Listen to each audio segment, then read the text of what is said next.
Assalomu alaykum aziz obunachilar. Bugun biz Chilonzor 20-martaga kelganmiz. Ikki xona yebra ta'mirdan chiqqan uyimizni bilan obzorni qilib beramiz. 4 qavatli domning 4-qavatida joylashgan 2 xonali uyimiz.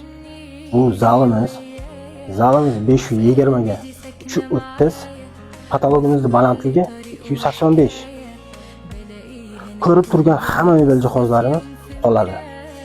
Oshxonani joynomonni kichkina choy ichadigan joy qilib qo'yishgan egalari tomonidan.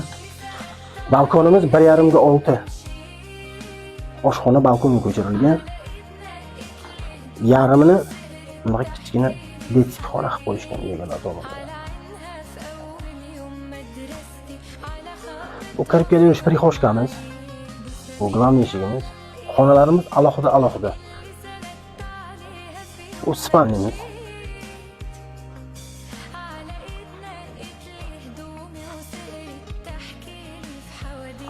kvadrati 52 kvadrat metr.